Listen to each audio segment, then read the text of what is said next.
MP আজিম হত্যার ছবি প্রকাশ, জানা গেল চাঞ্চল্যকর তথ্য।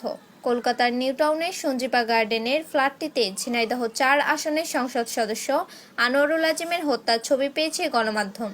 একই সঙ্গে আনারের সঙ্গে কী ঘটেছিল এ সংক্রান্ত চাঞ্চল্যকর তথ্য পাওয়া গেছে। হাতে আসা একটি ভিডিওতে কসাই জিহাদকে স্বীকারোক্তি দিতে দেখা গেছে।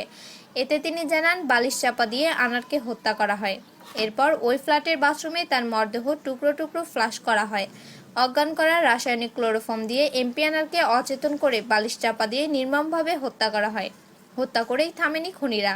মৃত আনারকে চেয়ারে বসিয়ে তার হাত ও পা শক্ত করে বেঁধে রাখা হয়। কপাল ও দাঁত বরাবরও কাপড় দিয়ে বেঁধে রাখে হত্যাকারীরা। সেই ছবি পেয়েছে গণমাধ্যম। জিহাদের স্বীকারোক্তিতে আরও জানা যায়, ফ্ল্যাটটিতে বসার ঘরে আনারকে স্বাগত জানান শিলাস্তি। পরে আসে জিহাদ।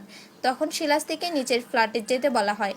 ভিডিওতে দেখা যায়, ট্রিপ্লেক্স ফ্ল্যাটটির বসার ঘর থেকে পুলিশ জিহাদকে নিয়ে নিচে নামার পর সে দেখায় কোথায় বালিশ চাপা দিয়ে আনারকে হত্যা করা হয়। গত 12ই মে চিকিৎসার জন্য কলকাতায় যান আওয়ামী লীগ দলীয় সংসদ সদস্য আনোয়ারুল আজিম আনার। পরে তার খোঁজ না পাওয়া গেলে 18ই মে ভারতে একটি নিখোঁজ ডায়েরি করেন এমপি আনারের পরিচিত ও ভারতের বরানগরের বাসিন্দা গোপাল বিশ্বাস। এরপর এমপি আনারের খোঁজে তল্লাশি শুরু করে কলকাতা পুলিশ। কলকাতার একটি ফ্ল্যাটে এমপি আনারকে হত্যা করা হয়েছে বলে গত 22শে মে জানায় ভারতীয় পুলিশ। তারপর থেকেই বেরিয়ে আসছে নানা তথ্য।